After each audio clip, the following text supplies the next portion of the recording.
Finding himself laid up in the small New England town of Starkfield for the winter, the narrator sets out to learn about the life of a mysterious local named Ethan Frome, who had a tragic accident some 20 years earlier. After questioning various locals with little result, the narrator finally comes to learn the details of Ethan's smash-up, as the locals call it, when a violent snowstorm forces the narrator into an overnight stay at the Frome household. Going back to that tragic year, we find Ethan working through snowy Starkfield at midnight. He arrives at the village church, where lights in the basement reveal a dance. Ethan loiters by the window, transfixed by the sight of a young girl in a cherry-colored scarf. He has come to the church to fetch his wife's cousin, Maddie Silver, who has been living with the Fromes for over a year, helping around the house. Eventually, we learn that Maddie is the girl in the red scarf and the object of Ethan's affection. When the dance lets out, Ethan hangs back to keep his presence unknown. Maddie refuses the offer of a ride from another young man named Dennis Eady and begins the walk home alone. Ethan catches up with her. As they continue on their way together, Ethan experiences a sense of thrill in Maddie's presence, and the tension between the two becomes apparent. However, the tension dissipates when they arrive home and Zena, Ethan's sickly, shrewish wife, who has kept a late-night vigil in anticipation of their return, greets them. She regards the dynamic between her husband and her cousin with obvious suspicion, and Ethan goes to bed in a state of unease, without a word to Zena and with thoughts only of Maddie. The next day Ethan spends the morning cutting wood and returns home to find his wife prepared for a journey. She has decided to seek treatment for her illness in a neighboring town, where she will spend the night with some distant relatives. Excited by the prospect of an evening alone with Maddie, Ethan quickly assents to his wife's plan. He goes into town to make a lumber sale, but he hurries so as to return to Maddie in time for supper. That evening, tensions run high between Ethan and Maddie. Although the two never consummate or even verbalize their passions, their mutual feelings hang palpably between them, unspoiled by the house's many reminders of the absent Zena. Catastrophe threatens when the cat shatters Zena's favorite pickle dish, which Maddie had taken out to celebrate their dinner together, but Ethan quickly pieces the shards together and tucks the broken dish back in its place. After supper, with Maddie busy at her sewing work, Ethan contemplates an outright demonstration of his affections, but he stops short of full disclosure.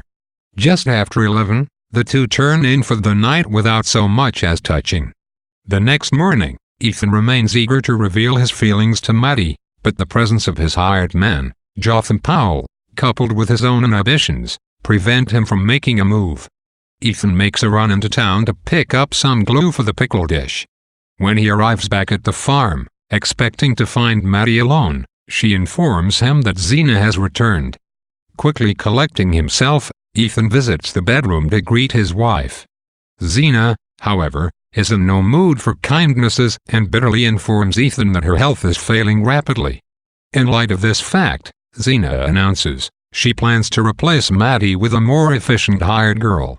Ethan privately resents Zena's decision but keeps the bulk of his anger to himself.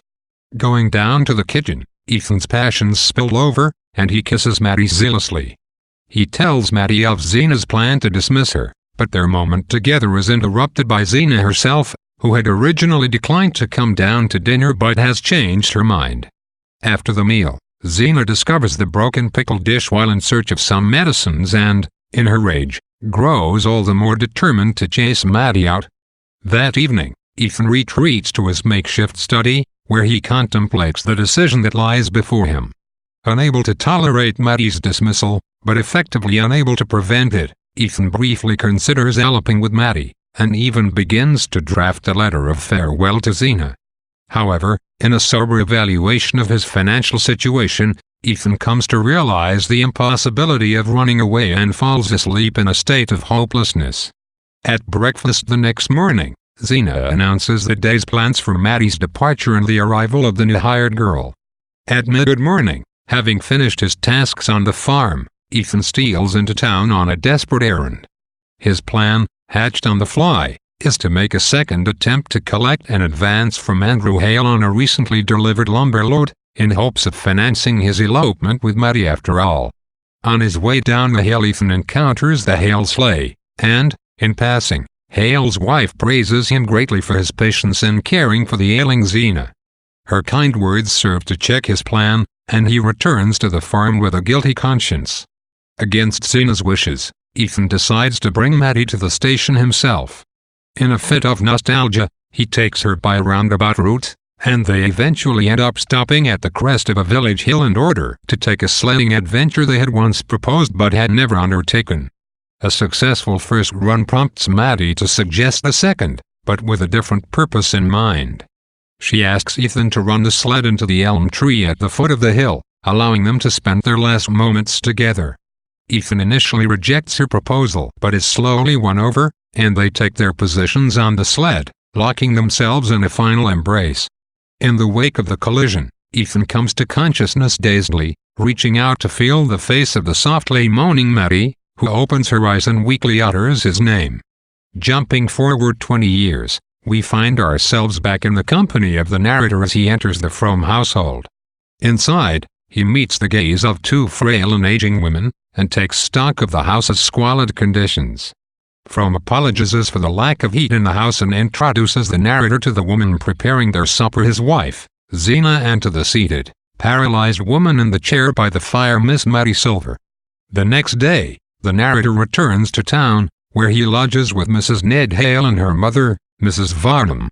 Sensing their curiosity, he gives a brief account of his evening in the Frome household, and after supper he settles down to a more intimate discussion with Mrs. Hale.